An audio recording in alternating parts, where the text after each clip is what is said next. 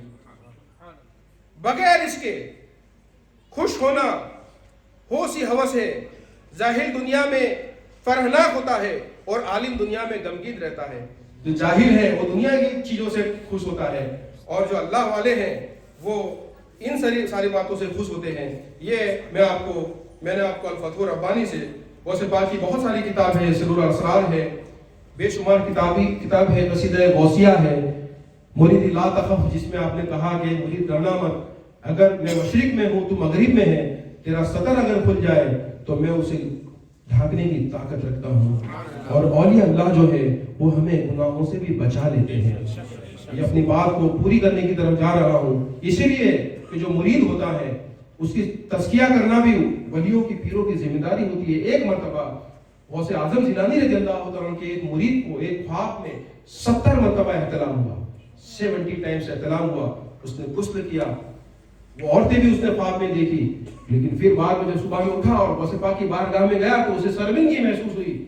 غوث پاک نے کہا تجھے شرمندہ ہونے کی ضرورت نہیں ہے، تو نے یہ جو 70 بار زنا کیا اس میں اس عورت کے ساتھ خواب میں زنا کیا تھا، وہ خواب میں جو عورتیں دیکھی تھی اس کا نام اور سب کچھ بتا دیا، یہ سب کے ساتھ تیرے مقدر میں نے تقدیر الہی میں یہ دیکھا تھا کہ زنا لکھے ہوئے تھے، میں نے اللہ رب العزت سے دعا کی کہ اس زنا کو بدل دے تو اللہ نے زنا کو احترام میں بدل دیا۔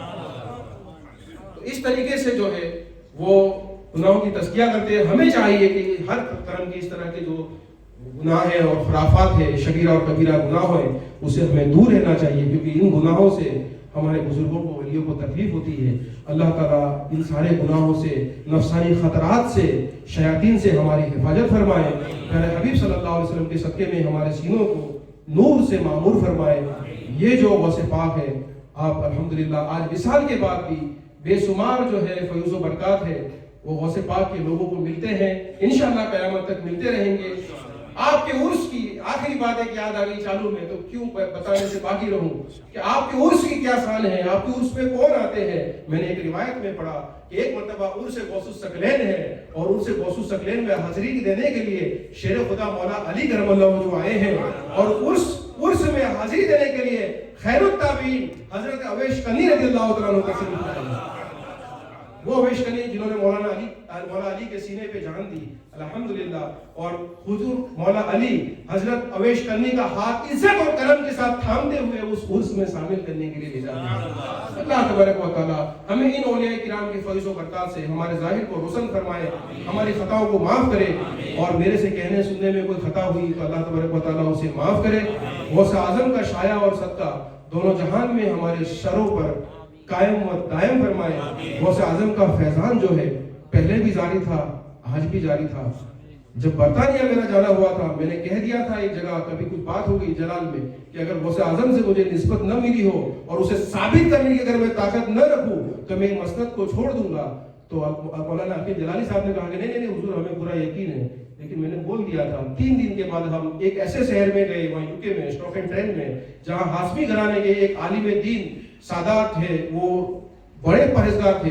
جیسا ہم گئے وہ رونے لگے، پورا گھر رونے لگا۔ تو علامہ حکیم جلالی صاحب نے کہا کہ بھئی آپ کیوں رو رہے ہیں؟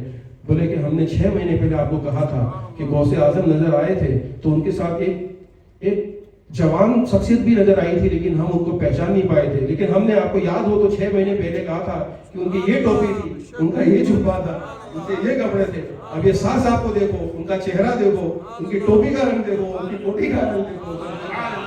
نعرہ تکبیر، نعرہ رسالت، حضور غوث پاک کا دامن، عظمت حضور غوث اعظم، غریب نواز کا دامن، صوفی محمد بابا صاحب قبلہ، نعرہ تکبیر، نعرہ رسالت۔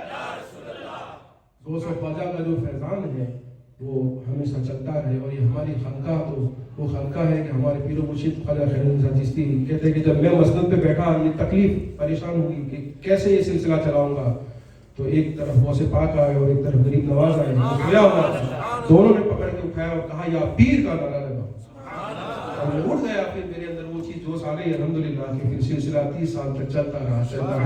اللہ تبارک و تعالیٰ ان کی روحانیت سے ہمارے ظاہر اور باطن کو روشن فرمائے، ہمارے خطا کو درگزر فرمائے، اللہ اور اللہ کے رسول صلی اللہ علیہ وسلم کے احکامات پر چلنے کی نیک توفیق رفیق عطا فرمائے۔ وما علینا الا البلاغ وآخر دعوانا الحمد